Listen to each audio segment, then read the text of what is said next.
I'm 18 years old. I'm in Paris.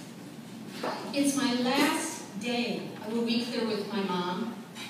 And I have lost sight of her in the crowd outside the movie theater where we just watched That Darn Cat dubbed in French. You need to understand 3 things about my mom. We were raised in our household pretty much believing that she was really nice but semi-incompetent, and it was our job to protect her.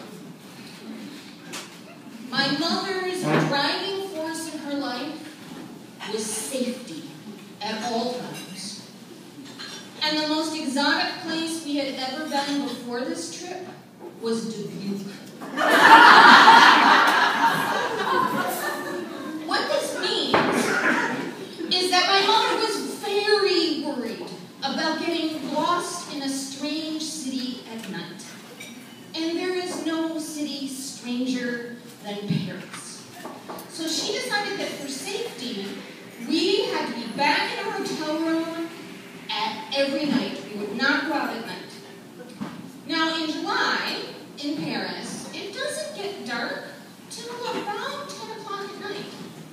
But for my mom, nighttime starts at 7. So that's when we had to get back in the hotel room. I tell you again, I was 18, staring out the window at all those people out in the bright nighttime, with the only thing to entertain us playing with the bidet in the room. Now,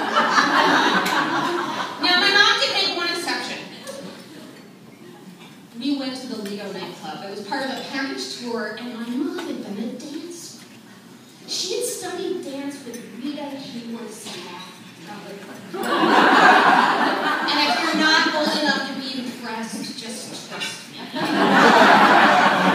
favorite Halloween costumes as a kid were her dancing outfits. My favorite was the Spanish dancer's outfit, but I could never, ever get the castanets to work. My mom could slip them on her fingers. She could make her fingers dance across those initials of wood. She could rap out such incredible rhythms. And now here we were in the Lido, and the curtains parted and the dancers came out.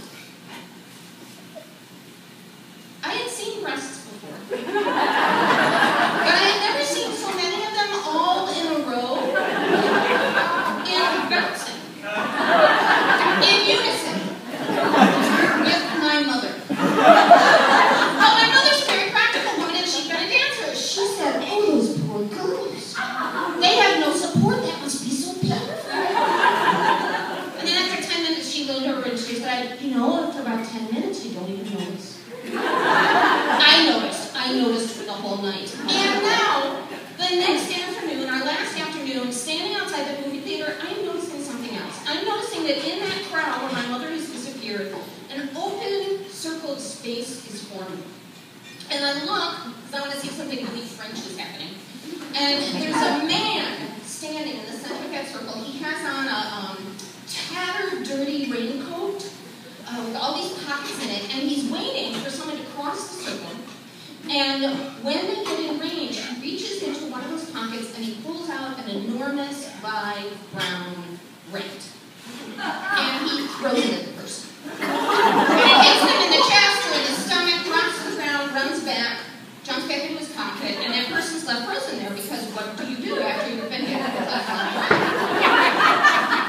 And I'm trying to process this, and I notice the man's eyes lock onto his next target. And I follow his gaze,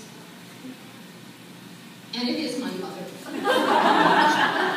Who is practicing good urban body language. She's not looking to the left, not looking to the right, she's looking straight ahead. She's getting to that metro station because it will be 7 o'clock nighttime soon, and she has to catch the train.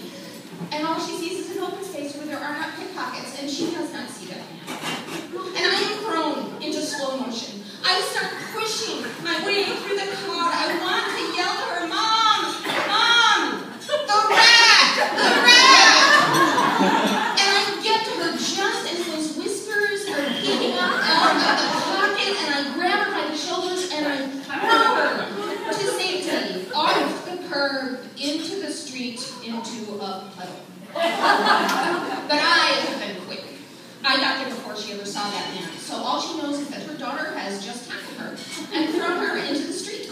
And she looks up at me, kneeling in the dirt, and says, "In public! In front of strangers?" As if I had tackled her and thrown her to the ground in the privacy of our backyard.